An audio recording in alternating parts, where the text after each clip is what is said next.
Talk about drama.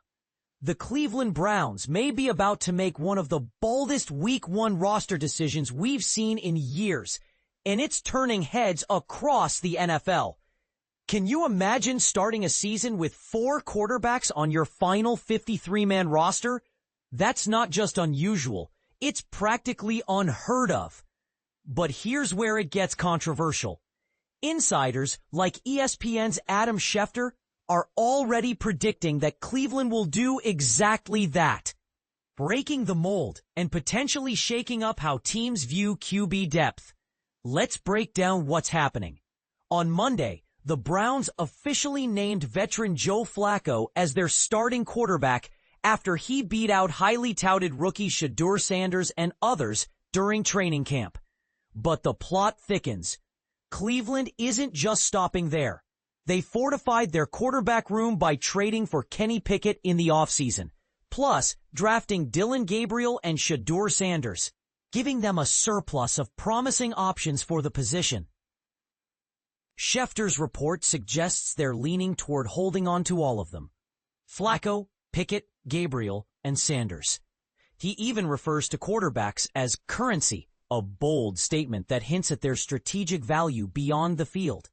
Now, let's get to the heart of the debate. Most NFL teams rarely, if ever, carry more than 3 quarterbacks into the regular season. In fact, since 2013, only 5 teams have rolled out 4 QBs on Week 1 rosters. According to CBS Sports Research, the New Orleans Saints were the most recent in 2021, with Taysom Hill, Jameis Winston, Trevor Siemian, and Ian Book, all talented, but it's worth noting that Hill also doubled as a tight end. The New York Jets did it in 2020 and 2016, the Dolphins in 2018, and Washington way back in 2013. Here's the part most people miss. None of these teams made the playoffs during their 4 QB experiment. Only the Saints managed to finish the season with a winning record. So why would Cleveland risk it? Part of the answer might be their recent trade for Pickett, which cost them a 5th-round draft pick acquired from Detroit. Investing draft capital in a player amps up the pressure to justify his spot. Cutting him after a few months would be a questionable move, both on the field and in the front office.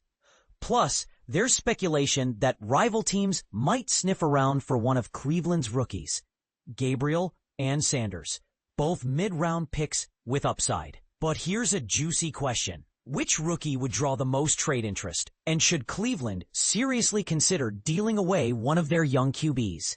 Adding another layer to the conversation, the Browns currently have Deshaun Watson on the roster, though he's sidelined after 2 Achilles tears in just 12 weeks and is expected to miss the entire 2025 season. Tyler Huntley, picked up for extra insurance during camp, will likely find himself cut as the Browns must slim down before the regular season. To sum it up, the Browns are at a crossroads, possibly joining the rare club of teams to ever keep 4 quarterbacks in Week 1, but with little historical success to lean on. Will this risky strategy pay off, or will it backfire like the infamous experiments before it? Is quarterback depth worth more than filling other roster needs? Or is the NFL's QB currency theory just a myth? Where do you stand? Smart insurance policy or an unnecessary gamble? Drop your thoughts and debates below. This is the kind of move that could define a season, and everyone's got an opinion.